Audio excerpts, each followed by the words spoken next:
Hey guys, tonight we're slipping quietly into the damp, splashing, herb-scented world of medieval laundry. Picture this, a cool morning mist clinging to the ground as you walk through the uneven stone streets of a medieval village. There's a buzz in the air, the kind that says, "Laundry Day is here." You follow the sound of sloshing, laughter, and fabric snapping in the wind until you find them dozens of women knee-deep in suds by the riverbank, skirts tucked high, sleeves rolled tight, working through steaming buckets and wooden paddles. And yes, everyone is watching, because in the Middle Ages, laundry wasn't just work, it was theatre. You can smell it before you get close enough to see it properly.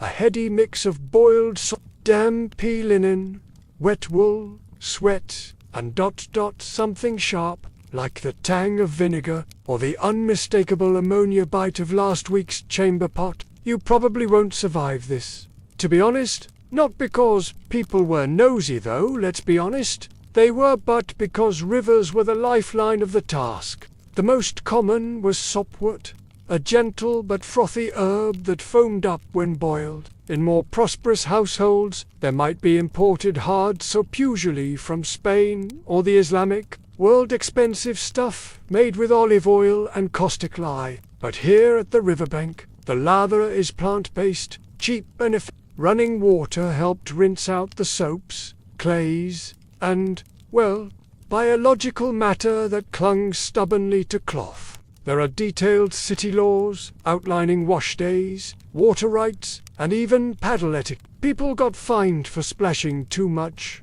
or hogging the drying space, and dunk it into a bucket of steaming water, probably boiled over fire and seasoned with a handful of ash. You didn't just toss your shirt in a basket. You soaked it, pounded it, wrung it, rinsed it in river water, repeated the process, then hung it out to dry, while praying a goose wouldn't make a mess of it. A few small children shriek in delight, ducking underneath it, over and over again, like the world itself is doing laundry. One tunic at a time, a woman tries to fold a steaming piece of linen, but gives up halfway through and just slaps it over a thorn bush to dry. The bucket smells a bit like burnt toast, an old cabbage, but the linen comes out whiter. Sort of. The laundresses glance at you, not rudely, just appraising. You're clearly not here to help. And frankly, you look a little too clean, especially wool. That stuff held smells like a grudge. You wouldn't have made it past the part where the clothes were pre-soaked in ash lye, beaten on stones, then brightened with a substance you definitely don't want in your modern washing machine. So, before you get comfortable, take a moment to like the video and subscribe, but only if you genuinely enjoy what I do here. Historians still argue whether routine washing was widespread or class-specific, but there's ample evidence that undergarments like linen chemises were washed regularly, even among peasants. Upper garments, like woolen cloaks, were another story. Those were often brushed, aired out, and given the OL for Bresby bonfire method. And let me know in the comments where you're re-watching from and what time it is in your corner of the world. These are not idle laborers. This is a serious operation. There are designated washing stones, a hierarchy of who gets the best current, and a line of clothes stretched out like a woolen linen spine across the hill. Now, dim the lights, maybe turn on a fan for that soft background hum, and let's ease into tonight's journey together. You trudge down toward the riverbank, drawn by the rhythmic thumping paddles against wood, fists pounding cloth, the low murmur of women chatting and sometimes snapping at one another. In towns and villages across medieval Europe, laundry was often done communally and in public. Soap, if you could afford it, came in the form of soft plant-based globs. Mainstream historians agree that communal laundry was a standard feature of medieval urban life. You watch a woman expertly slap a tunic against a flat rock, then twist it into a tight coil laundry, back then, was a full-body experience. Oh, and if you think medieval people only washed their clothes once a year, think again. You step back from the water's edge, nearly stumbling over a pile of soaked tunics waiting their turn. One of them chuckles. "Never trust a shirt with no creases," she says, wringing out a sock so hard it makes a noise like a goose in distress. You nod solemnly, unsure what that means, but respecting the energy. Behind her, a girl is shaking out a sheet with theatrical flair, snapping it like a banner in the wind, and in the background, always, the river sings its quiet, patient song, pulling away the dirt, the ash, the grime of daily life. You stay a while at the riverbank, just close enough to the heat of the work without getting roped into it, which is probably wise, because now you're starting to notice something. Not all laundry workers are created equal. There's a rhythm to their hierarchy. As layered as the petticoats they scrub, they're scrubbing smaller pieces, carrying water, or standing elbow-deep in buckets full of mystery cloth. They're in charge of the pre-wash, which includes scraping mud off tunics, untangling socks from undergarments, and yes, sometimes wringing out urine-soaked cloth from pre-soaking basins. You try not to make eye contact with that pile. One girl is holding a shirt up to the light, trying to figure out which way's inside out. Swears it's goat's blood, but I've seen that shade before. One of the younger girls has slipped while rinsing a table runner, and now stands knee-deep in the stream, holding it aloft like a banner of surrender. No one rushes to help her, but everyone takes a moment to chuckle. Even the older women crack a grin. Laundry day is brutal, but it has its moments. And, well, she shouldn't be hanging that type of lace out in the open. Not if she's unmarried. It's part news broadcast, part soap opera, and entirely irresistible. It's a social network, a communication channel, and, if you're paying attention, the beating heart of the neighborhood's information economy. In fact, laundresses were famously well in a tunic with embroidery, a delicate veil, a pair of crimson hose that look like they belong to someone who drinks imported wine and makes regrettable romantic decisions. Did you finish the abbey's robes? You spot a tunic with mended elbows, a priest's robe still dripping, a baby's cloth diaper stretched tight between two branches, which brings you to the awkward reality of medieval laundry as scandal bait. But here, among these suds and stories, is something brightly human. Gritty, yes. Smelly, absolutely. But also, surprisingly alive. No one has time for softness. But there's affection in the way they swap stories, in the way they check a neighbor's work and nod in approval. The hierarchy remains, the rhythm steady. You know now this is not just where garments get clean. Even in the eye, they knew who had lice, who was late with rent, who'd been hiding blood on their linens, and who had suddenly started wearing someone else's undershirts, often unmarried or widowed, frequently working near riverbanks, fountains, or shared washhouses. They were visible, very visible. Too visible for certain pearl-clutching types. She's probably been at it since sunrise. And judging by her face, she's still not entirely sure it's not a small tablecloth. In Paris and Florence, for example, public fountains were popular washing spots, but laws occasionally restricted how many women could use them at once, likely to preserve order, but probably also to limit the giggling and if they want them holy, they'll dry fast. Historians still argue whether these laws were about hygiene, water rights, or good old-fashioned gender anxiety. You wouldn't think a group of women elbow-deep in lie would be the center of medieval social life, but here they are, arguably as important as scribes or midwives, more popular than both. And as we all know, nothing says, "I know your secrets," quite like folding your breeches. Closest to the good, strong current stands, the most experienced women elders with scarred hands, wrinkled brows, and voices that cut through the morning fog like butter. They bark instructions, swap rumors, and occasionally sing just to drown out the slap slap slap of the wash. Farther downstream are the younger girls, apprentices in Walsard's boot. Then there's the true bottom of the ladder, newcomers, the temporarily disgraced, or those who can't afford to be picky. This isn't just a workforce. Mainstream historians acknowledge that laundresses often held a peculiar power in medieval society, not because of their wealth, but because they literally handled everyone's dirty laundry. You overhear snippets of conversation as you wander along the bank. Somewhere a priver, a splash, then laughter. You glance at the cloth piled near some of it surprisingly fine.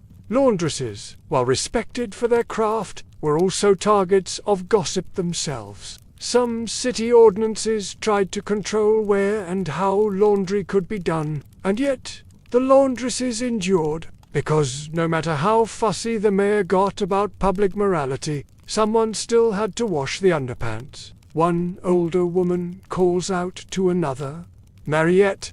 The woman shrugs. "I gave Emma rinse." Someone laughs. It's a community, forged in wet fabric, smoke-stained water, and shared aches. A breeze picks up, fluttering the drying clothes like flags on a medieval carnival line. You pause to admire the system, the knowledge each woman brings, the unspoken choreography of who scrubs, who stirs, who folds. So much of history tries to paint the medieval world in shades of dirt and grey. You take a final look at the workers before heading back up the hill. It's where reputations are aired, stories are spun, and history quietly unfolds, one damp sleeve at a time.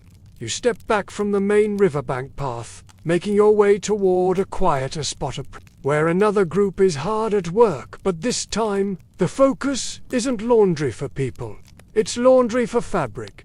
There's a distinction. What's happening here isn't just washing, it's fulling. You kneel beside a shallow stone trough filled with murky water and see thick bundles of damp wool being massaged, stomped, and folded over and over by bare, calloused feet. Fulling is laundry's bigger, stronger, grumpier cousin. It's not about delicacy. It's about turning freshly woven wool cloth scrotchy, greasy, uneven into something wearable, something that doesn't look like it's been used to mop up a barn floor.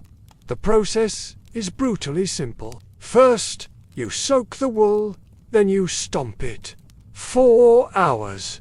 That's it. In fact, you watch now as a boy no older than 12 trudges in a circle around the trough, knees lifted high like he's practicing for some strange medieval marching band. In many towns, residents were required to collect and donate their chamber pot output to local foolers. The boy looks exhausted, but he keeps going. They rotate shifts. Probably, unless you're an apprentice, then you get the honor of several uninterrupted hours of fabric foot massage. Some even had dedicated pots by the front door labeled for the cause. A kind of early recycling program, if you will, with scent. It's the kind of tune that probably passes down through generations, carried on the backs of people who learned to stomp before they learned to write. As he lifts it, the water runs off in strange rivulets, like the fabric itself is finally exhaling. It's surprisingly beautiful, in a damp, slightly aromatic way. The cloth squishes and shifts beneath his feet with every step. Their work was critical, but also messy, smelly, and often relegated to the outskirts of towns. "To wake it up," he says, grinning when you raise an eyebrow. You don't argue. The cloth does look more alert afterward. Like the laundresses, they occupied a strange space, respected in a grudging way, but definitely kept at arm's length. Mistake, they now smell like eau-de medieval vat. You're starting to see laundry not as a background task, but as a process packed with purpose.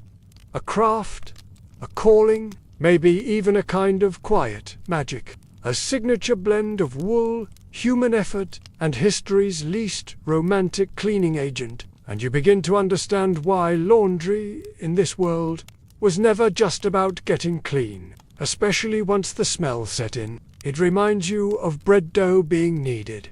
Which makes sense, really. Both involve patient pounding, warm water, and a lot of work before anything even approaches comfort. Around the edges, older workers stir the water, making sure no folds, clump, or miss a turn. You'll never see the fuller's hands on the finished product, but their footprints are literally embedded in the wool. So yes, that fancy red wool robe the bishop wore to mass may have once done time in a vat of vintage pea. The air smells like wet dog and faintly fermented flour. You consider backing up a step, or 6, someone's dyed cloak, still deep red from madder root, or maybe cochineal if someone's gotten fancy.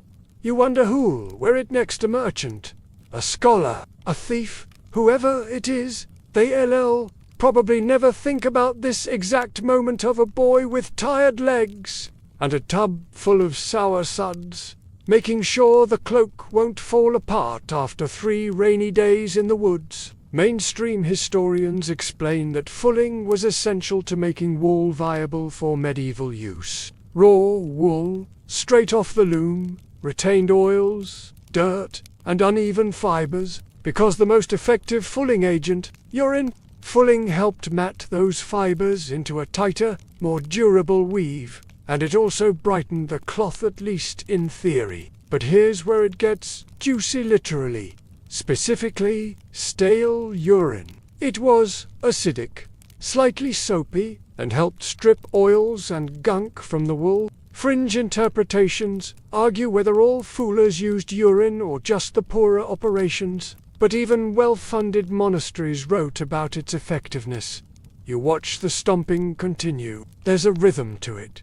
A sort of splashing metronome. Someone nearby wrings out a large sheet of cloth, dark grey and coarse. You sit on a rock, watching the wool settle into its new shape, softer, tighter, more uniform. A nearby worker starts humming a simple melody, no words. Hard work makes soft cloth, someone mutters, not even looking up.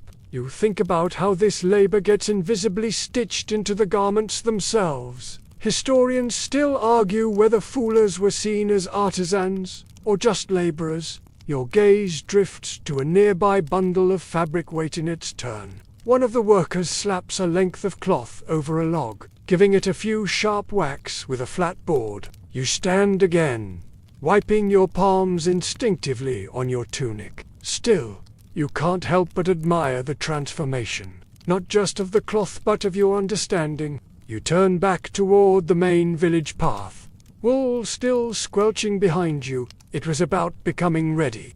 You're back on the main path now. Though path might be generous, it's more of a muddy trail laced with hoof prints, wheel ruts, and the occasional very suspicious puddle. As you walk, your nose catches that unmistakable smell. Again, sharp, sour, familiar. You follow it toward a series of large clay pots lined up behind a row of timber-framed homes. Each is covered with a rough cloth, some stained, some fraying, all of them humming with the faint buzz of flies. And now you know what's inside. People collected it, stored it, traded it, tagged it. In some cities, you could sell your household urine to fullers or laundresses by the bucket. Someone nearby stirs one with a stick casually, like it's soup. They're prepping a pre-soak. You pretend not to gag. Welcome to the part of laundry that medieval people accepted with alarming casualness: urine, especially linen, which liked to yellow, stiffen, and generally act like it had a grudge against being worn. Homemade soap existed mostly animal fat, boiled with lye butt. It smelled like doom and didn't last long. So for tough jobs, you started with the strong stuff. Human stuff. The polite term was chamber lie, and for hundreds of years it was a cleaning staple. Half comedy, because yes, people joked about the pee keeps it from stinking too much, she offers. Others point to water alone working just fine in less greasy contexts. But, in truth, it probably wasn't a choice. For the average peasant or townswoman, it was the only method they could afford. A bold claim. A few kids run by, playing with sticks, completely unbothered by the smell. This is just life. Normal. Expected. As ordinary as brushing your teeth if, you know, toothbrushes existed in any consistent way. And you suddenly realize, no matter the materials, no matter the smell or the struggle, getting a garment clean was a small, stubborn form of victory. And it worked. It was cheap, plentiful, and mildly alkaline, one stellar property that made it great for breaking down oils and softening fabrics. You notice someone has hung lavender stems above their wash line, trying to chase away the stink. Because if medieval laundry has taught you anything so far, it's this. The deeper you go, the weirder and more impressive it gets. Another woman has tied small pouches of herbs mint marjoram, maybe some sajonta, the drying rack. Not perfume exactly, but a fragrant little effort at civility. It's like watching someone make bread dough. If bread dough had once been socks, you peek into one of the pots. Nope, no further action needed there. The scent is up. She's got a pile of undergarments next to her mostly linen shifts, aprons, and what appears to be a pair of trousers that have seen some stuff. She notices your look. But here's the fringe. Details: some laundresses believed that whose urine mattered. Stronger smelling or darker urine might work better, especially from heavy beer drinkers. One even wrote that urine collected during a full moon was best for whitening. The sun hits it just right, and it looks ... clean. Not fresh by your standards. Maybe, but clean. And soft. You file that under aisle. Never test this. Mainstream historians agree this wasn't unusual. In fact, ancient Roman texts recommended urine-based treatments for togas, and medieval manuals carried that wisdom forward. You duck under a line of drying linens and find a woman pouring a pail of warm urine water mixture into a wooden basin. It gets the stains out, she says. Much more than soap does. And she's not wrong. Soap was expensive, imported. If you wanted the good stuff, another laundress leans over and adds a handful of ash to the mix. You watch as they knead the garments in the basin with practiced hands, turning the fabric gently but thoroughly. Laundry, in this form, becomes a sensory overload.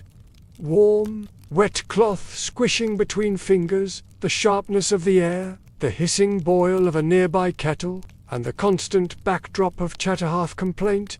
Oh no, don't put his breeches in with the others. You'll start a war. One woman laughs, yanking a shirt free with a dramatic splash. Historians still argue whether the urine method was truly necessary or just cultural inertia. Some say it was effective and sanitary by the standards of the time. You sit on a low stool, careful to avoid any drips.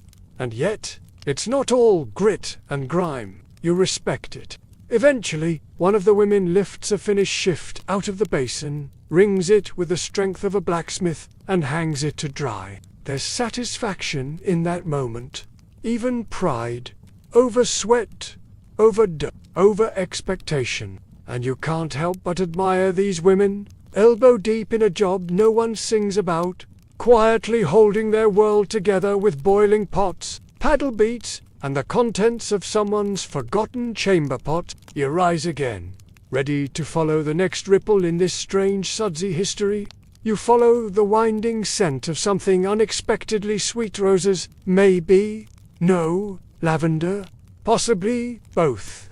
And now you're no longer in the poorer quarter with its clay pots and shared troughs. There, in the dappled shade, a pair of maids kneel beside a wooden tub. gently swirling linen under water that sparkles faintly in the sun. It's been infused with herbs. You spot petals floating on the surface.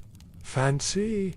You've wandered into a quieter, cleaner part of town that's fuller's earth, used for stain removal on finer garments. It's messier than soap, but gentler on fibers and, if you believe some herbalists, it draws out the unclean spirits, possibly also wine stains. Imported, expensive, and entirely unnecessary for hygiene, but very necessary if you wanted your underarm linens to whisper, "I am richer than you," especially the pieces closest to the body. The linen shimmers with a faint iridescence. It's been bleached, likely with a mixture of lye and hours of sun exposure, not washing gust brushing, because for garments like cloaks and coats, especially ones made of wool, washing was risky. You could ruin the shape, shrink it beyond repair, or turn it into a felt pancake, so brushing, beating, and airing out were the go-to methods. One corner is embroidered with initials and a tiny stitched unicorn. Of course it is. Some argue the cleanliness equals status idea only took hold after the 13th century. That meant shirts, chemises, undertunics, and linens designed to soak up the sweat you'd prefer not to let leak into your velvet doublet. The contrast between this gentle ritual and the riverbank Bashan slosh couldn't be more dramatic. No shouting here, no paddle fights. Servants carried heavy buckets, hauled wet cloth upstairs, stirred boiling pots, and handled caustic cleaning agents daily. One slip and a fancy sleeve could be ruined, or worse, scorched. Just quiet murmurs, herbal infusions, and rows of linen flapping like elegant ghosts in the breeze. She nods once, not unfriendly, but weary, like someone who knows every fold in every tunic she's ever washed, and has dreams haunted by soap bubbles. Welcome to the noble class, where even your underclothes might smell like a floral bouquet, still somehow make you itchy. Intimate pieces like collars, cuffs, or bed linens often had their own baskets, sometimes even marked with wax seals to indicate who they belonged to. And yes, if a servant mixed up the Duke's undershirt with the stable boy's, it could mean more than just awkwardness.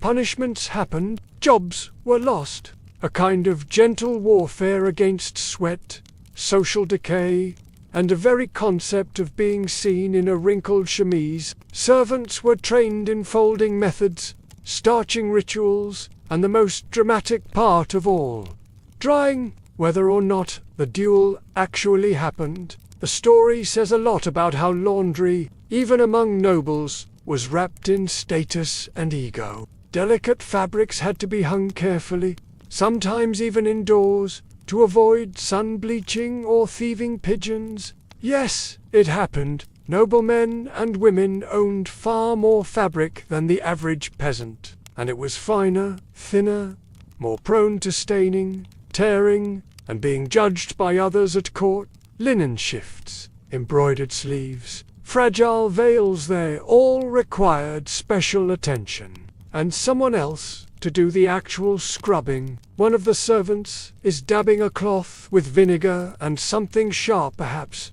alum or citrus peel. She's working on a sweat mark, rubbing in gentle circles as if coaxing the shame out of the fabric. The air here still holds a touch of smoke and sweat, but it's layered with perfume, subtle but very much there. You pass under a carved wooden arch into the courtyard of a manor. This isn't laundry for survival.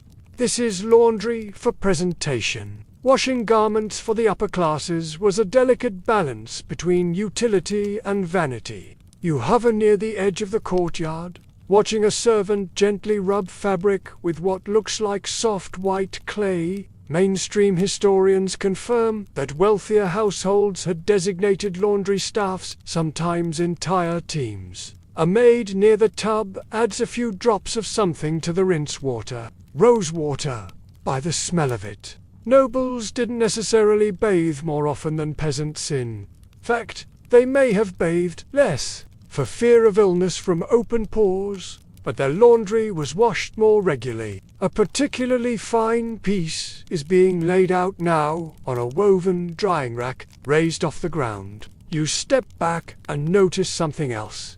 A servant is brushing a thick wool cloak with a bundle of stiff bristles. Better to smell of rosemary than of ruin.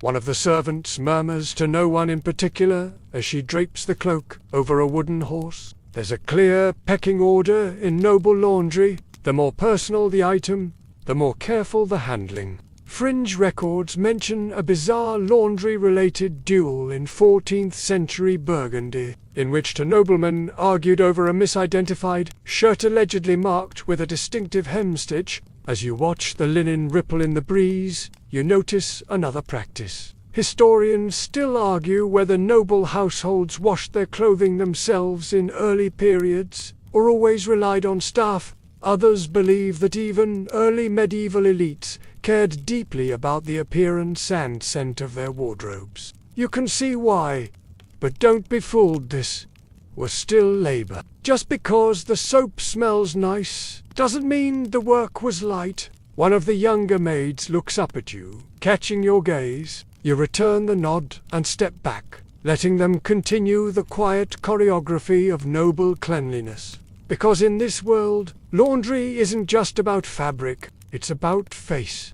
You leave the manor courtyard, the scent of rosewater trailing behind you like a faint memory, and head toward the outskirts of town where the clean linens stop fluttering and the mud resumes its reign. This is where garments go when they're beyond saving. There are no tubs, no lines of fluttering cloth, no women with paddles and sharp elbows, just piles, mounds, really of worn-out cloth stacked beside carts, barrels, and scrap baskets. Some are already cut into strips, others are in the process of being sorted. You hear snipping, tearing, the low creak of a spinning wheel. Beyond even the soft herbs and stale pea of good intention, welcome to the world of ragman and textile risk. At first glance, this doesn't look like a laundry zone.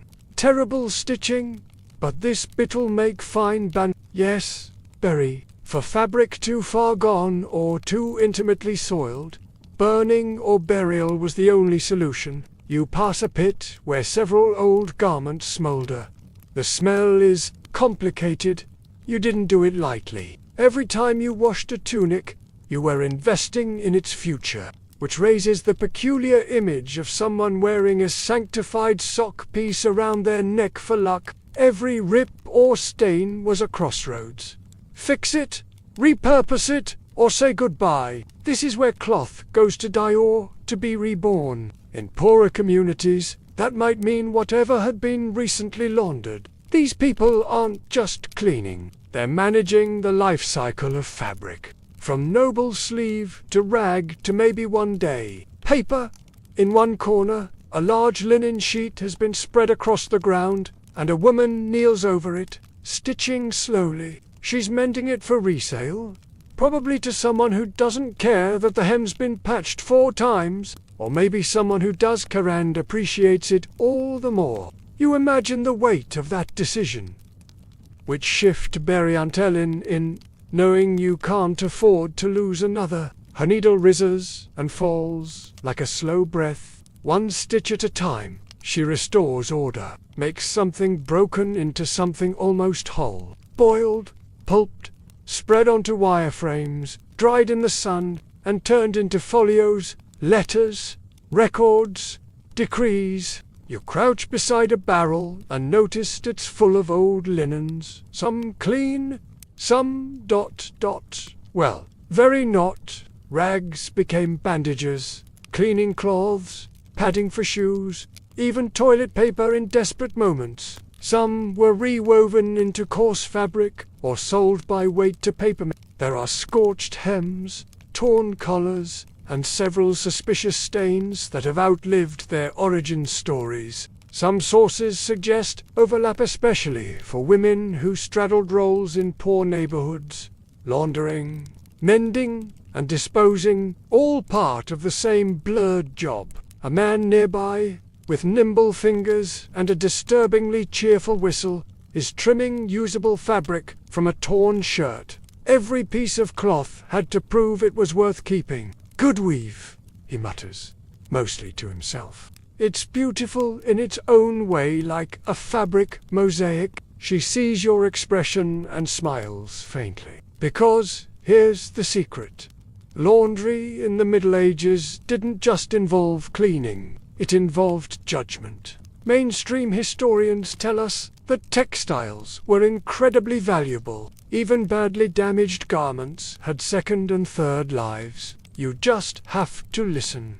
You spot a woman folding what appears to be a stitched-together blanket made entirely of salvaged shirt sleeves. "Old linens tell good stories," she says, smoothing a patch that might have once been a bishop's sleeve. There's a rhythm to this sorting space, too.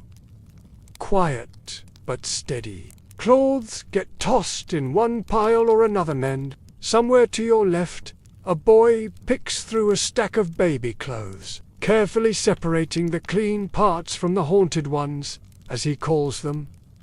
Laundry and waste went hand in hand, and because cloth was so expensive, throwing something away was a significant act. And sometimes saying goodbye was symbolic too. Some funeral rites involve washing and wrapping the dead in their best or cleanest. Fringe accounts even describe certain religious orders collecting worn cloth from convents and monasteries, cutting them into strips, and blessing them as protective charms. Historians still argue whether laundry workers participated in these late-stage cloth rituals, or if the task shifted entirely to rag collectors. You step back from a pile marked usable and feel a quiet respect settle over you. Yes, that's right, some of the rags you see here, if sold to the right merchant, will end up in vats at a You blink. Somewhere in the future, a scribe might write a royal tax edict on what was once someone's underpants. History has a sense of humor. A wind picks up and stirs the piles. Fabric flaps like half-forgotten flags.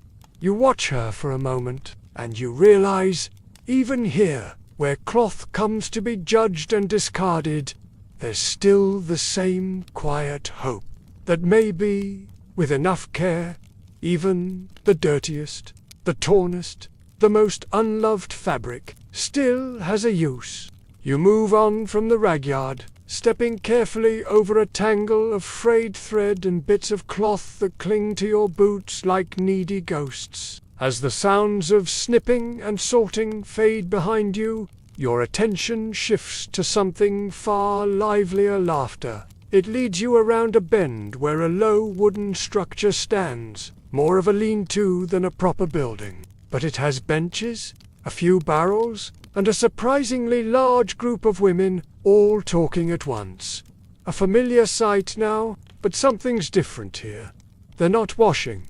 They're waiting. Not that anyone seems to care. The conversations here are loud, layered, and often hilarious. Welcome to the medieval washhouse.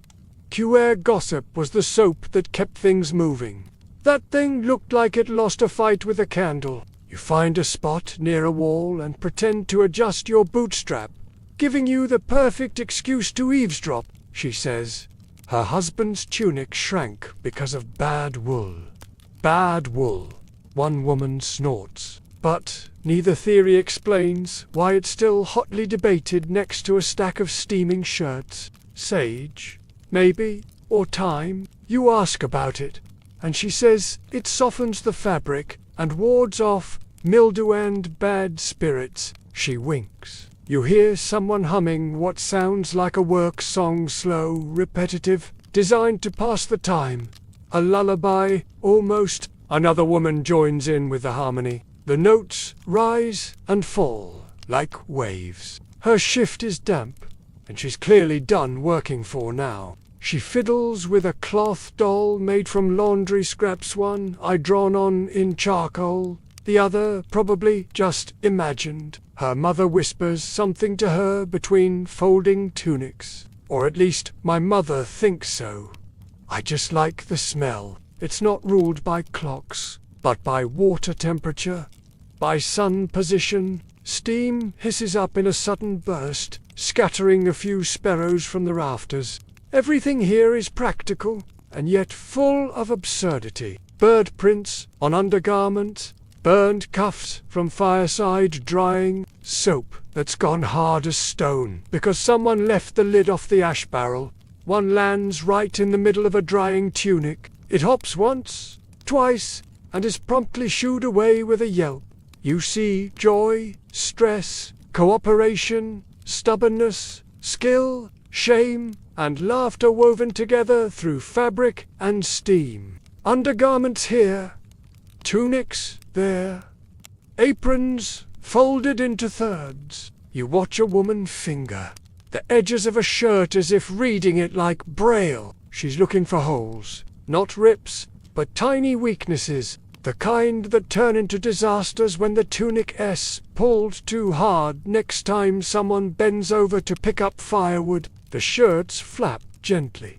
Someone nearby is still singing. By how long it takes for a sheet to drip dry, or a shirt to stop smelling faintly of onion stew. Work happened, yes, but so did matchmaking, medical advice, negotiations, jokes, prayers, and, occasionally, a full-blown argument with a laundry paddle as the main weapon. One swears by moonlight drying. It draws the stains out gently. When to patch, when to pretend you didn't see the tear, and when to start eyeing your neighbor's wardrobe for potential hand. In one village chronicle, an elderly washerwoman was supposedly able to smell sin in garments. More likely, she just had an excellent nose for wine, perfume, and the faint musk of guilt. The other insists the high sun is nature's best scrubber. Moonlight won't lift sweat from a bishop's collar, she snaps. Another pipes up, I told you. She's using goat soap again? The one that smells like death and moldy cheese. You can't help but grin.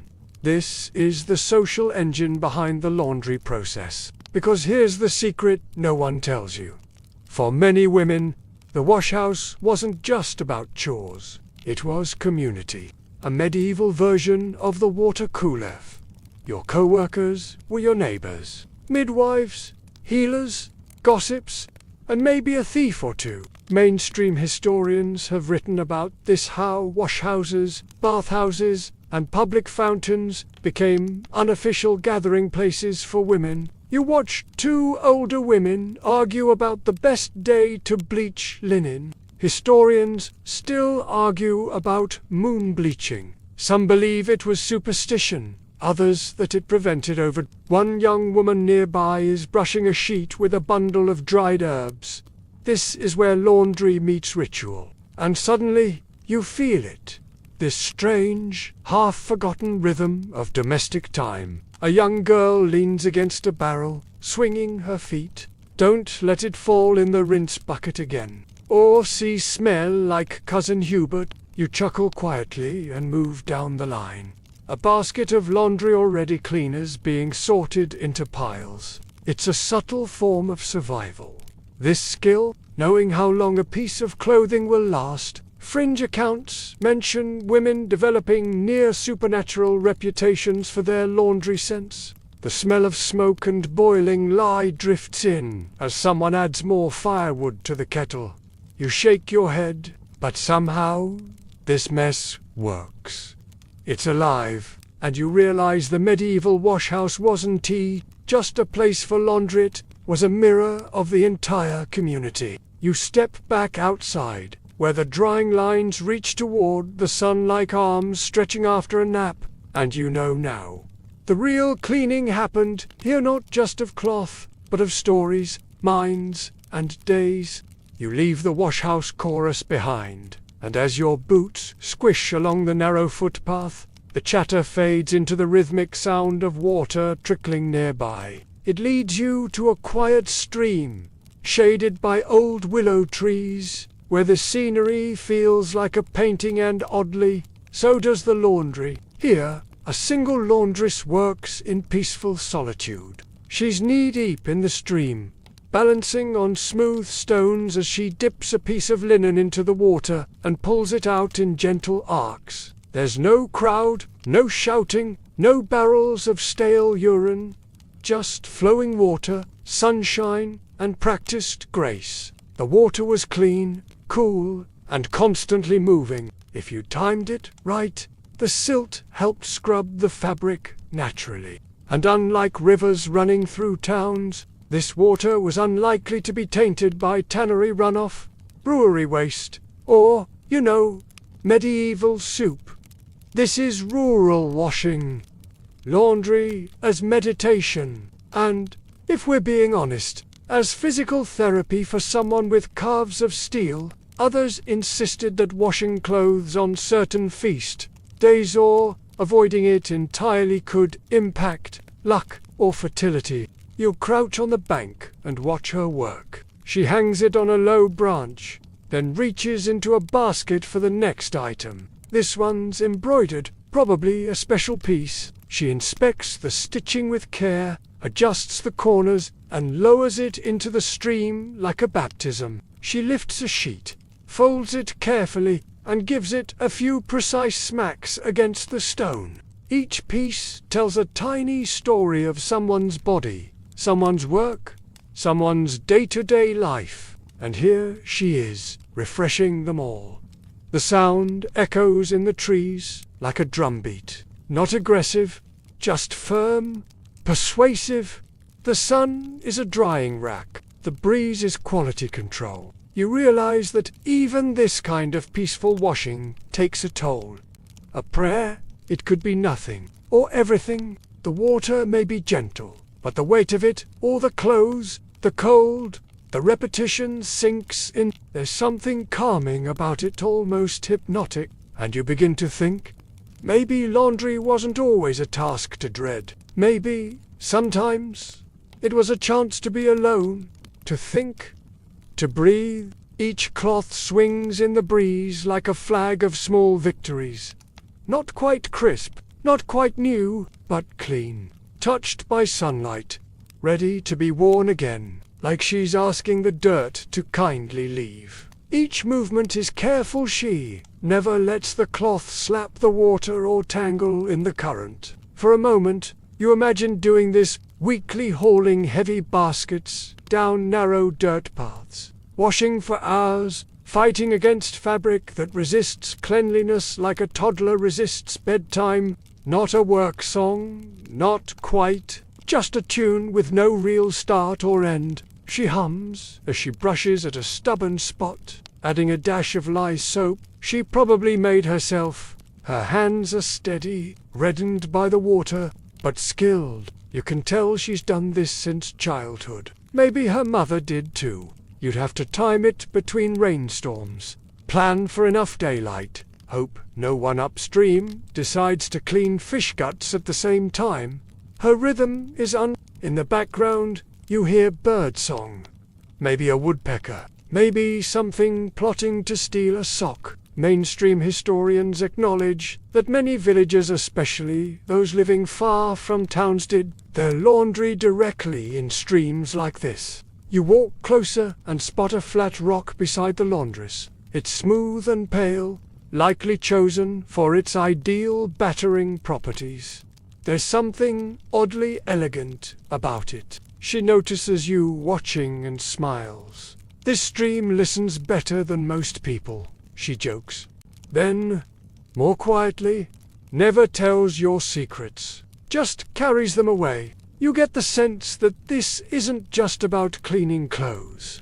It's about clearing the mind. Fringe traditions describe stream washing as a kind of ritual. Some claimed that rinsing garments in moonlit water could protect the wearer from illness or betrayal. Historians still argue whether these were genuine beliefs or just charming excuses to delay doing the laundry. Either way, the practices stuck around. The woman wrings out the cloth with a steady twist, the water cascading off like a tiny silver waterfall. You glance at the rest of her basket, a pair of soft hose, a tunic with mismatched buttons, and what might be a headscarf woven with a faded floral pattern. It strikes you that, in this rural setting, there's no firm divide between work and nature. The water is both tool and companion. A frog croaks nearby, like it has something to contribute.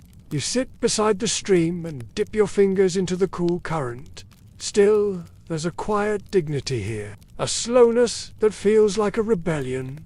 The laundress begins to hum a soft melody. She pauses at one point to stretch, arching her back and rolling her shoulders. You hear her whisper something as she folds the tunic.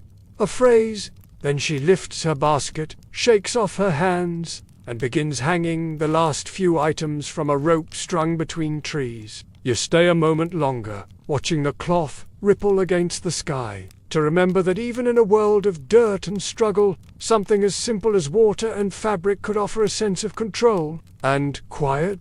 You rise from the stream bank and brush the damp earth from your knees, following a narrow footpath that winds through low hedges and mossy stones. It leads you toward a new kind of setting, neither town square nor manor courtyard. This place is walled, hushed, and filled with the soft rustle of linen on lines stretched between ancient fruit trees. You've entered the laundry gardens of a medieval monastery. Their robes didn't stay miraculously clean, despite the propaganda. He places them on a wooden rack, turning each piece just so, ensuring the weight of the fabric is evenly distributed. They lived simple, physical lives, gardening, cooking, copying, healing the sick and, yes, doing the wash. Dirt symbolized sin, decay, and disorder. The steam rises slowly, scented with lavender and rosemary. It's a natural rinse both for cleanliness and for what some believed was soulful aroma.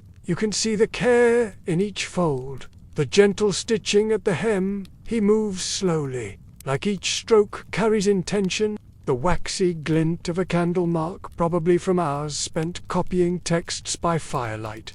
These aren't just clothes, they're witness to the daily rituals of a community bound by prayer and routine. Robes were marked with initials, numbers, or even colored thread patterns to denote ownership, work, rank, or laundry cycle. It was order of the divine kind. Because yes, even in celibate silence, smelling faintly of herbs was preferred over mildew and goat. Clean robes, freshly washed bedding, and linen altar cloths were signs of spiritual discipline.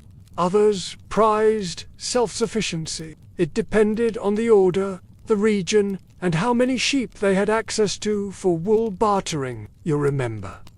Many monastic communities also served as hospitals. That meant bloody linens, pus-soaked cloths, and the kind of bodily mess most medieval folks avoided whenever possible. The monks didn't. They washed. They mended, not washing gust to dusting, like earlier in the noble courtyard. Only here, the vibe is very different. Less performance, more process. One of them whistles a slow, four-note pattern. It's the same phrase he sang during morning prayers. They faced it all with the same calm they gave to prayer. It's quiet here, not silent, but the kind of quiet that soaks into your skin. Somewhere, a bell chimes the hour, low and slow. The monks and nuns gather their baskets, finish folding, and slip back into the stone corridors without a word. The linen remains, swaying in the sun, steam rising in lazy curls from the last basin of hot water. Not flashy, not proud, just clean, ready to be worn again. Prayed in, worked in, slept in. You wonder if each person knows when a robe is theirs, just by the weight of it on their shoulders. A few robed figures move through the orchard, lifting, folding, and adjusting sheets with a care that borders on reverence. One nearly crashes into a nun holding a bucket of soapy water. She doesn't flinch. You suspect this is not her first bird-related incident. You never really considered monks and nuns doing laundry. But, of course, they did. Of marking days, of holding chaos at bay. You trailed behind one of the brothers, who carries a basket full of damp robes, each one folded with eerie precision. Monastic laundry was a different beast altogether. Mainstream historians tell us that cleanliness in religious life wasn't just about health, it was moral. Vanity was frowned upon, so they walked a tightrope one where they scrubbed away the body's messes, while pretending not to notice they had bodies at all. But here's the twist. Monks and nuns weren't supposed to be too concerned with appearances. Basins made of oak, soapstones, ash barrels, large pots for boiling, though not too many, since fire was rationed. Everything here is reused. Nothing is wasted. If a robe becomes too threadbare for daily wear, it becomes a sleep tunic. After that, it's cut into rags. After that, maybe, or used to polish brass. It's a quiet loop of usefulness. A nun nearby is stirring a large pot set over a gentle fire. You kneel beside a basin where a set of underrobes are soaking. A young novice nearby carefully brushes the collar of a robe with a soft reed bundle, not for stains, but for dust. Every thread teaches patience, he says softly, not looking up. You believe him. Fringe sources suggest that some monasteries developed elaborate systems for tracking garments, but historians still argue whether monks and nuns did all their own laundering or relied on local laypeople. Some abbeys were rich enough to outsource the dirty work. You spot a set of linen strips hanging neatly beside a pile of folded robes, bandages, and so their laundry took on an almost sacred rhythm. You pass under a wooden trellis draped in drying towels. A few birds dart through, careless and The laundry stations are small but efficient. You find yourself near a wall where two monks are gently brushing woolen mantles, and you realize something beautiful. Even the laundry echoes the liturgy. The garments drying on the lines wave gently like flags of obedience. Maybe that's part of the rhythm too. The bell chimes again, and suddenly the courtyard begins to clear. You stand alone in the hush, the scent of lavender and wood smoke lingering. And in this moment, you feel what laundry meant here, not just as a task, but as a way of shaping time. Because when the world outside boiled with war and plague and worry, the monks still folded their robes, and the robes still smelled of rosemary. You step out of the monastery garden, the scent of herbal steam still clinging to your clothes like an invisible shawl, and make your way toward a very different kind of laundry zona. Place where washing was unjust routine or ritual, it was surveillance. But no one's actively scrubbing. Instead, they're watching. Dozens of eyes, mostly women, half of them working, half pretending not to listen. All of them noticing everything, because now you're in a medieval city square, and right in the center is a stone platform lined with large wooden tubs. Her sleeves are rolled high, her hair covered in a kerchief, and her eyes are everywhere, not just on her fabric, but on everyone else's. Because this isn't just about getting stains out, it's about decoding stories. You've arrived at what might be the most uncomfortable part of medieval laundering, the public spectacle. If your linens were too filthy, you were judged. If they were too nice, you were judged harder. Why isn't her brother helping? Always see her out here alone. You glance over, sure enough, no brother in sight. If you washed too often, suspicion. Not enough. Suspicion. And heaven help the woman whose laundry was never seen at all. What was she hiding? Especially for women, laundry wasn't just a domestic responsibility, it was a stage, a judgment chamber, and a gossip column all rolled into one. She tried to claim her cousin had come to stay. The town didn't buy it. Others say it just disguised judgment as fellowship. You suspect it was both, depending on the day, the weather, and who brought the good soap. A woman unwraps a cloth bundle and reveals a chunk of homemade lye soap with flecks of ash and rosemary. Several heads turn. She got that from the miller's wife. Someone whispers, "They're not even cousins." Here, the line between cleaning and being seen, cleaning was paper thin. You pause beside a woman wringing out a tunic. They're not working, just soaking.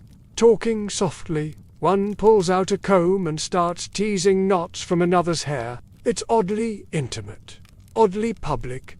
Two women sit up straighter. One subtly lifts a sleeve to show off cleaner cuffs. People pass through, constantly traders, priests, children, chickens.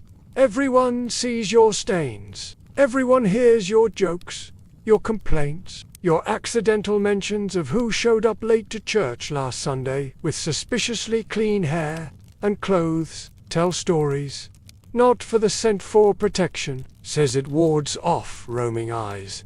Especially around feast days or market fairs, a parade of clean towels hung conspicuously from windows. Veils folded precisely and left on benches, chemises airing out at suspiciously perfect angles. "Look at that hem," she mutters. "Poorly patched, and twice. Someone's not sleeping where she says she is." The city square hums with chatter, heat, and barely restrained judgment.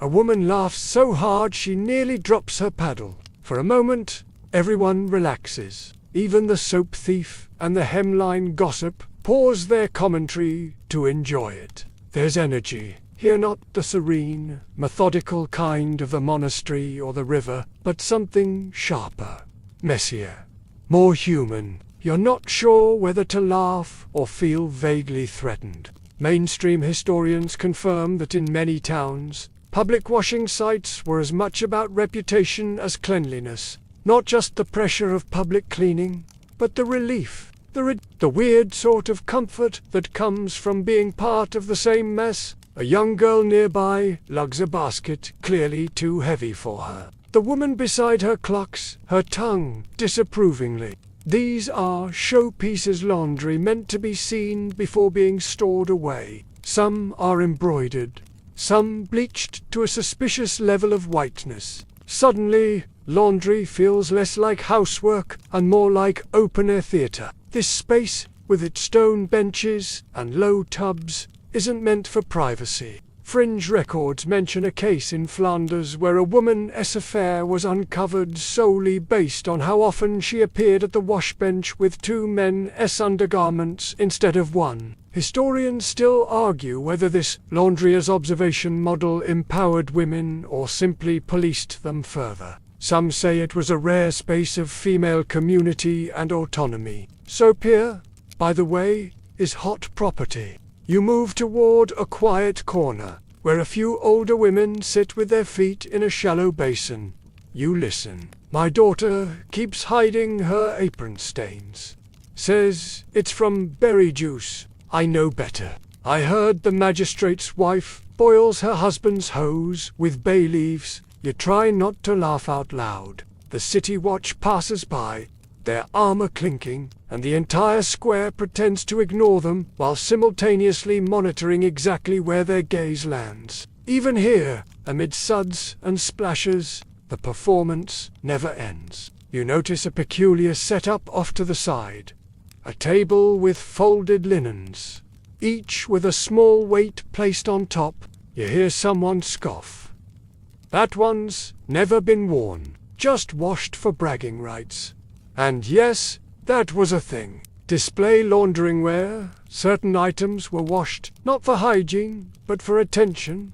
Laundry, a signal, a status, a soft power. You lean against a warm stone wall, taking it all in. Someone nearby spills a bucket and shrieks. Water cascades over the stones. And just like that, you see another side to this spectacle. Because in the end, no matter how clean the linen or how public the wash, everyone here is soaked in the same water. And tomorrow, someone's going to drop another bucket.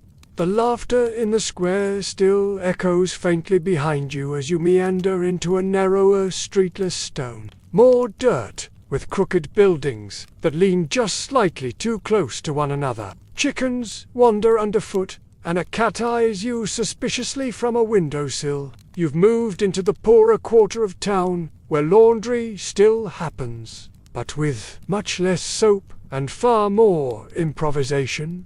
Smoke, boiled roots, something vaguely like vinegar, and something else that smells like old onions and hope. No fancy tub, no stone trough, just her, the board, and whatever rainwater she managed to collect this week. Here, the glamour of monastery, lavender, rinses, and neatly displayed underthings gives way to a raw kind of laundry, clever and deeply rooted in survival. The first thing you notice is the smell. Not unpleasant, just strong. They didn't always have soap, or lye, or thyme. It's a medieval washing machine. Human-powered agitation. Their feet are red from the cold water, but they don't stop, though they never wash. But look closer. They did what they could, with what they had. A clean shift wasn't just about comfort, it was about dignity, about not letting the dirt win. His sister follows with a single bar of hardened soap, carefully wrapped in rags. She sets it down like it's gold. It might as well be, the fabric's threadbare, nearly translucent, and repaired in more places than not. You wonder how many times it's been stitched, how many bodies it's warmed, how many nights it's slept through. The rhythm of stomping covers up the hunger in their bellies and the holes in their shoes. Some say there was a weekly rhythm, even among the poorest. Then mine. Now it'll be the baby's. We just turn it around and call it a dress. Others suggest it was dictated more by luck.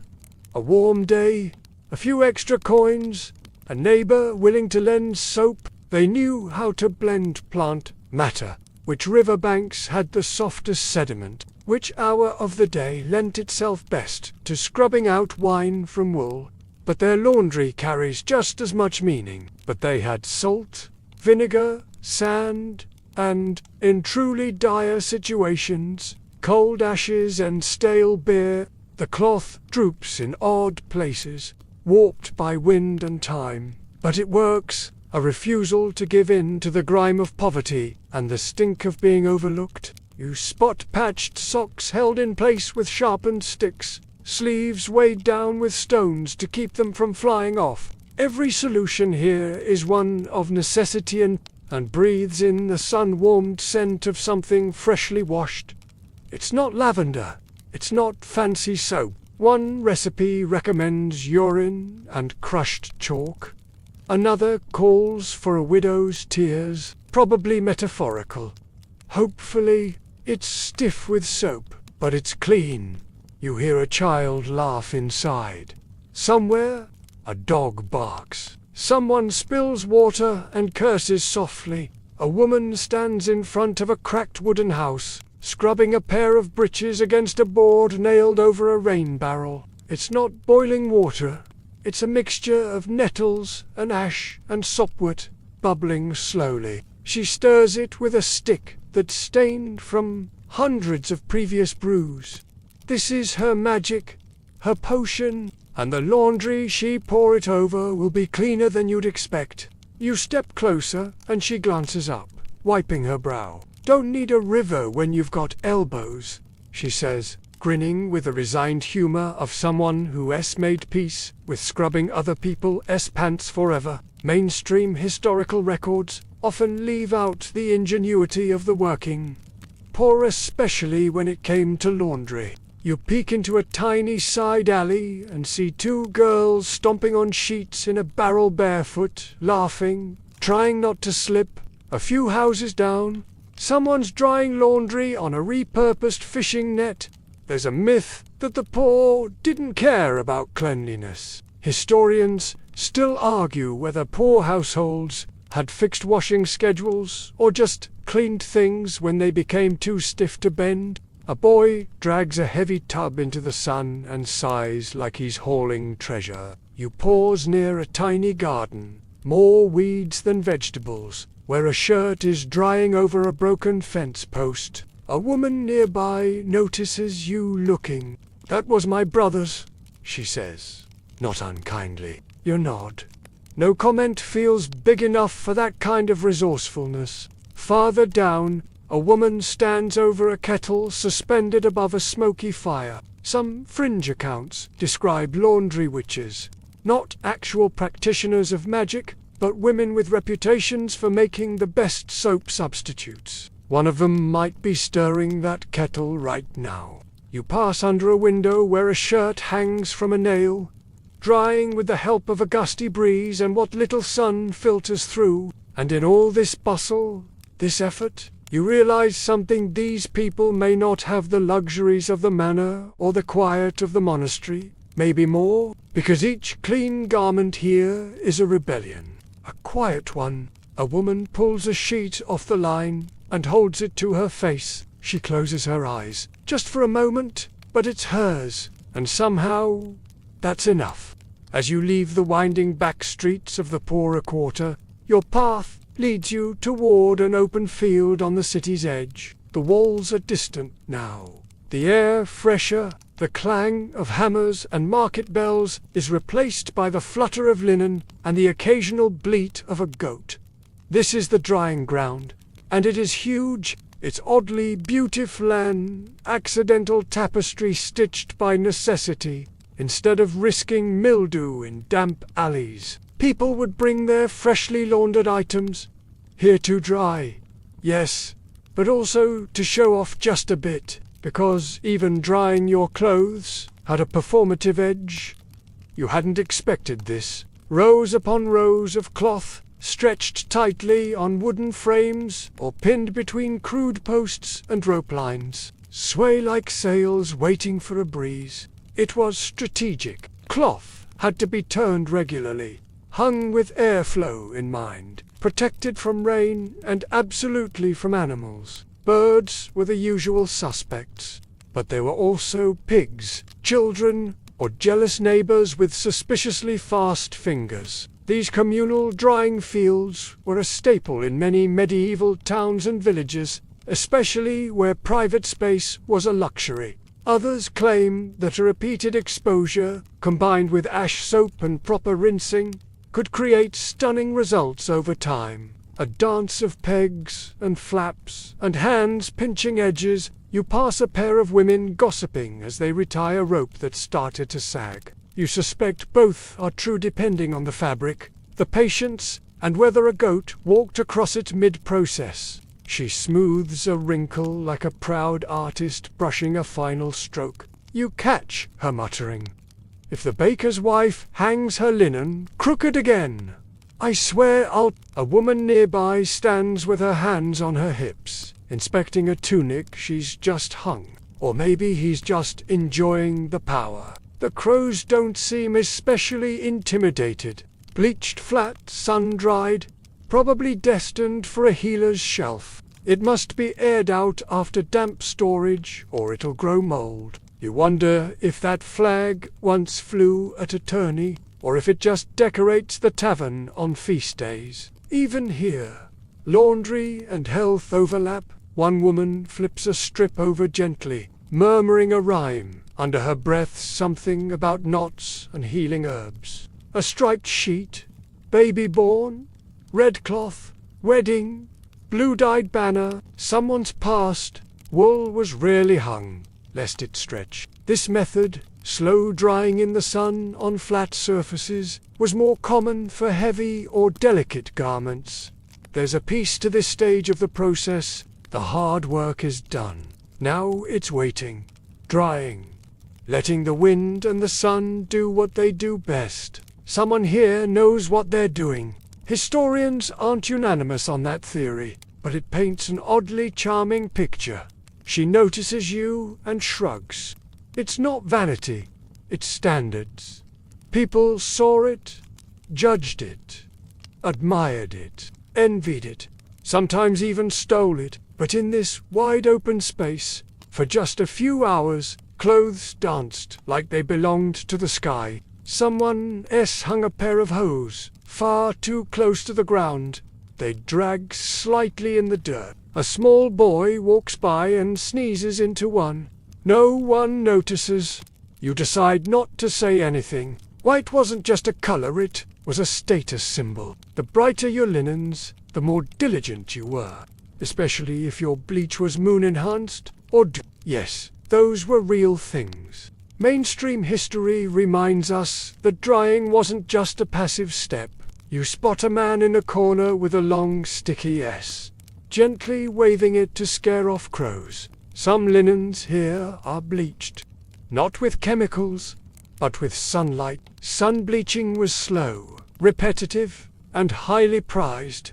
Baby shifts, toddler hose, a single tiny hat that looks like it belongs to a medieval mushroom.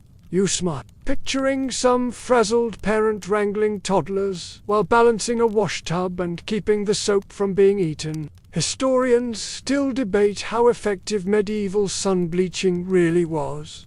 Some say it whitened fabric only marginally. There's a rhythm to the field. She's still hanging her linens next to mine, like we're friends, one says. Last week she let her dog pee on my on purpose. She claims it was an accident. Sure. And my tunic grew buttons by itself. It seems even drying laundry isn't free of drama. You crouch near a set of long linen strips carefully draped over a low bush. These aren't shirts or shifts, they're band. A man nearby is folding a long banner, red and gold, tattered at the edge. Not laundry, exactly, but cloth is cloth. Fringe references suggest that during particularly festive seasons, some communities use drying fields as temporary message boards laying out specific cloth patterns to signal local news. You wander a bit more, dodging flapping sleeves and heavy wet cloaks. Off to the side, a row of very small clothes is pinned neatly between two barrels, and just beyond that, a rich, dark cloth, probably wool, spread flat on the grass, weighed down at the corners with stones. You lie back in a clear patch of grass between the lines, staring up at the clouds and watching the linen flutter like sails above you. This was the final public step where laundry stopped being hidden labor and became part of the scenery. And maybe, in a way, they did. You sit up from the grass, brushing a stray dandelion seed from your sleeve, and stretch your limbs with the sluggishness of someone slowly becoming part of the laundry field itself. But the sun is lowering now, and the breeze is shifting, and all the idle chatter of earlier is replaced with focused motion. Drying time is over. If you leave your laundry out too long, it might do overnight or worse, disappear. Somewhere in the distance, a bell tolls, not monastic, this time more urgent, more civic. It's time to bring the washing in. Across the field, figures begin moving faster. Hands tug cloths off ropes, arms fold sheets with mechanical precision, pegs clack into baskets. A few wrap items in large sheets, like laundry, burritos, protecting the contents from dust, drizzle, or curious hands. The moment the door closes, the woman sets her bundle on a low bench and exhales like she's finished a pilgrimage. You shadow a woman who moves with the speed of someone who's had linen stolen before. She tucks it into a wooden chest, already half full of fabric stacked so evenly it looks like edible cake layers. You fold it like a prayer, she says softly, so it doesn't curse you later. She grabs her tunic from a low line, checks it for damp spots, and folds it like a letter she doesn't want read. Garments were few, expensive, and time-consuming to make. It's not going well. Lefts and rights don't quite pair. One has a hole, the other still damp. The child sighs. Linen strips hang on it, neatly spaced, probably rags or baby cloths. They sway gently in the breeze from a high window, catching the light just enough to glow. There's no dresser, no wardrobe, just this chest and a few wall hooks. Everything stored is chosen. Everything kept has survived. If laundry is storytelling, this room is the last page. They're all wrong. The mother chuckles. That's life. Just where the driest one closest to your heart. The urgency has passed. The laundry is done for now. Tomorrow might bring more stains, more stories, but tonight the garments are stacked, the water is drained, the soap is drying by the fire, so they were folded with intention, creases aligned, seams protected, lace guarded. Some women learned precise folding patterns from their mothers. Bay leaves for moths, rosemary for rot, mint for mischief. Others argue most people had only one and went naked or half-clothed while it dried. Then again, maybe they just borrowed. Maybe modesty was more flexible than we assume. You imagine opening a chest and being hit with a whiff of basil and cloth. Medieval Yankee Candle moment. A well-folded tunic could last years longer. A poorly folded one could wrinkle into early death. Next to her, a younger girl struggles with a stiff woolen overcoat. It flops like a fish, refuses to behave. The woman sighs, takes over, folds it in to smooth motions. You can tell she's done this 100 times, and you realize something else. Laundry wasn't just about scrubbing and drying. It was also about storing. You sit quietly as the two women negotiate. Soap for a half cup of lye, a drying rack borrowed next week, and one shared patch of sunny fence. Nothing is wasted. Nothing is free. But no one's alone. Back inside the winding streets, you follow the procession of clean fabric returning home. Some carry baskets on hips. Others balance folded stacks on their heads. You follow one such burrito bearer into a modest house, where the air still smells faintly of yesterday's soup.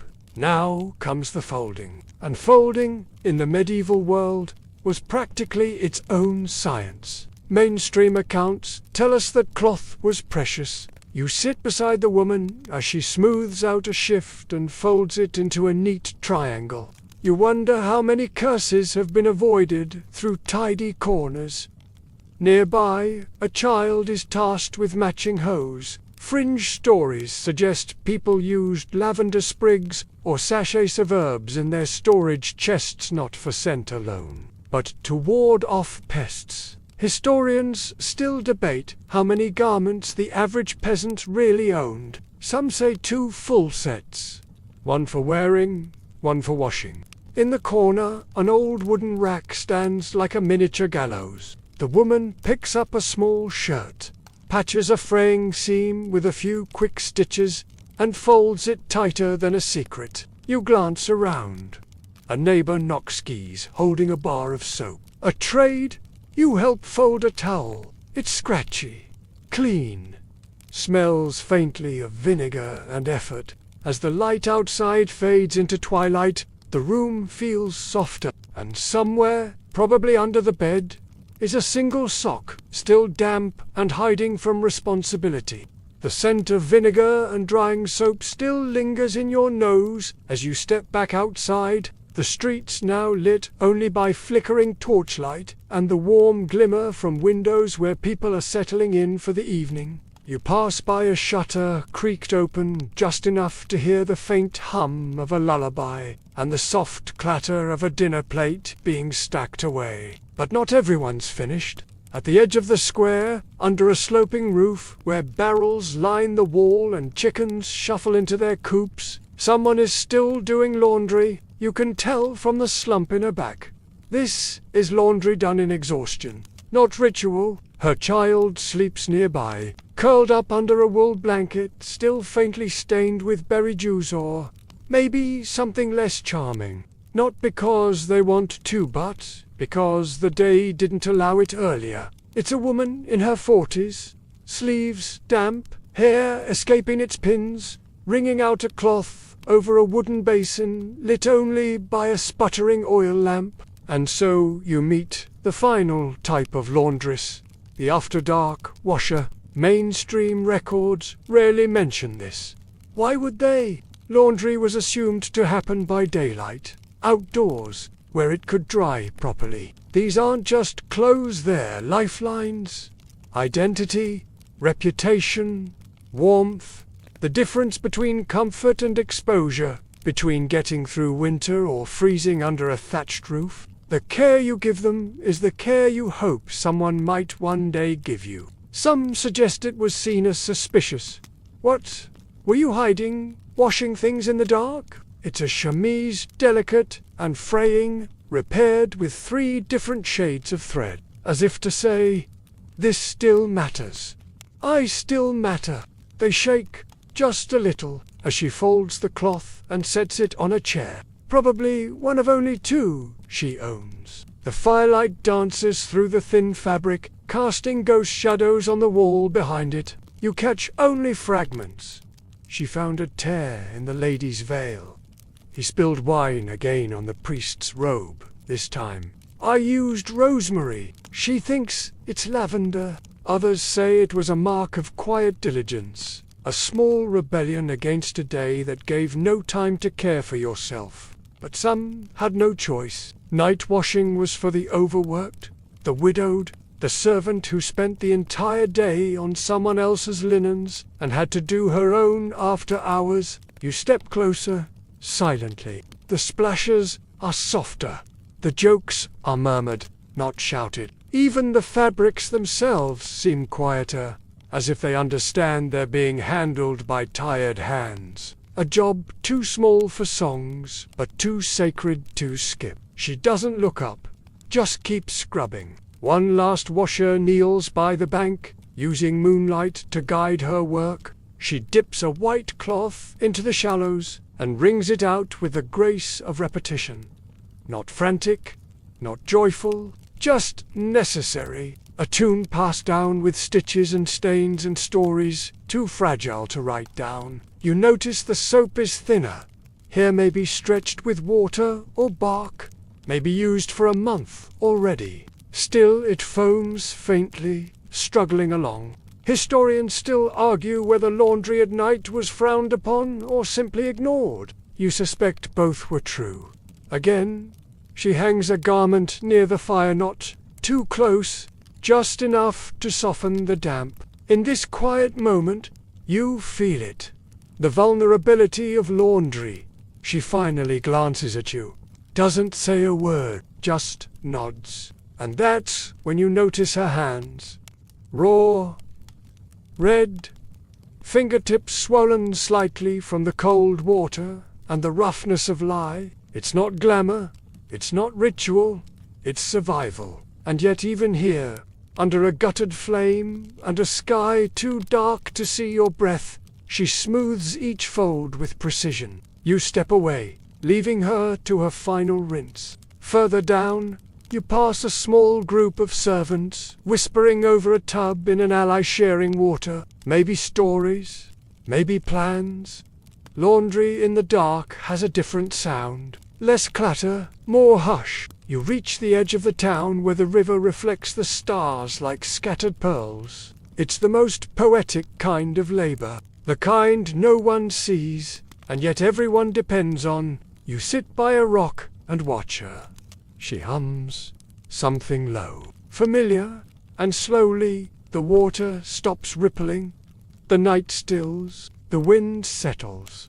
All around the village, the cloth is folded, the buckets are emptied, the fires die down, and tomorrow, just like yesterday, someone will wake early, roll up their sleeves, and begin again. Because in a world held together by prayer, wood smoke, and stubborn routine, laundry was the quiet ritual that stitched the hours. Even in the dark.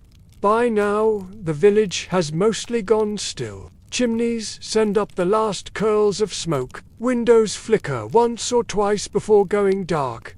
Even the hens have stopped their feet. You walk slowly, hands tucked behind your back, down a narrow path lit only by the moon and the lingering warmth of spent torches. It's the quietest hour, the perfect time to visit the final, often forgotten stop in the medieval laundry cycle.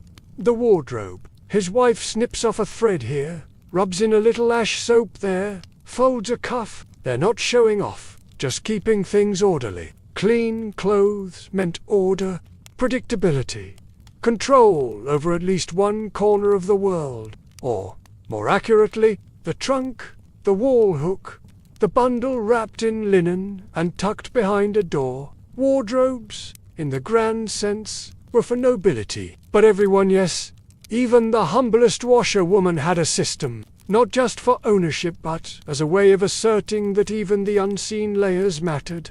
You step into a small cottage. Inside, a man carefully unfolds tomorrow's clothes. A tunic, loosely pressed between two heavy tiles to keep the wrinkles down. Maybe both. Maybe the smell of musty linen could make or break a marriage contract. A mother lines up her children's shifts on a bench, folded more out of habit than space. Ghostly ropes swing just slightly in the breeze. A single forgotten sock hangs like a flag of surrender.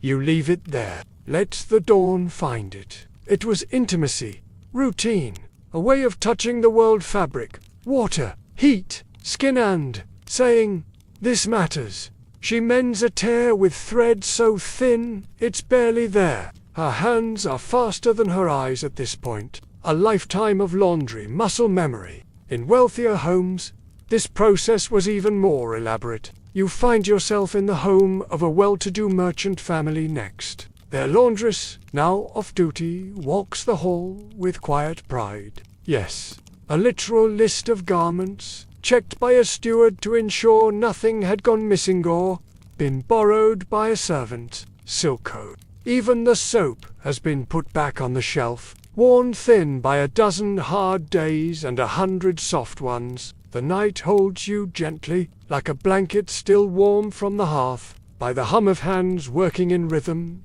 not for glory, but because that's what life demands and what care provides. The day is done. The rush of scrubbing, the chattering women, the river's icy bite, all of it fades into the slow rhythm of breath and stillness. A clean shift could help you marry. A bleached sheet could help you heal.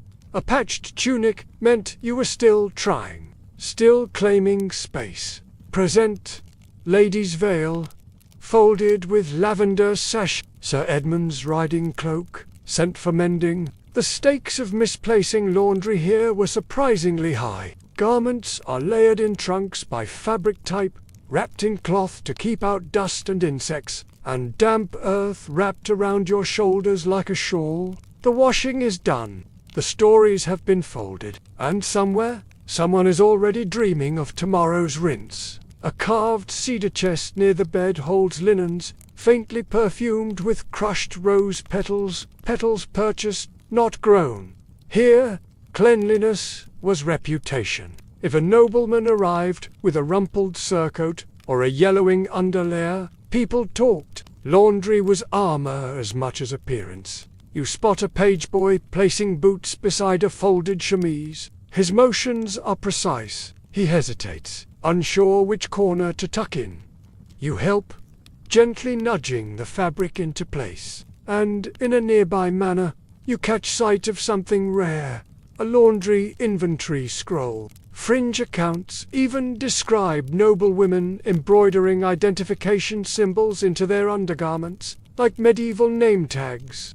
Historians still argue whether these meticulous records came from genuine cleanliness or elite anxiety. In the darker corners of town, there are no scrolls, just memory. Beside her, a teenager sharpens a wooden peg, prepping tomorrow's wash. You smile. It never ends. You find yourself once again in the drying field, now empty, moonlit, and you realize something. Medieval laundry, for all its grime and labor, wasn't just a cycle of wash and repeat. Every scrubbed hem was an act of love, of care, of resistance, and in a world where life was chaotic, often brutal, and rarely fair, that meant everything. You sit quietly on the edge of a well, the stars thick above you, the scent of old soap and so, the wind out begins. Your body softens now. Let the image settle. A single white cloth swaying on a line, drying under the stars. No hurry, no judgment. Just quiet movement in the dark.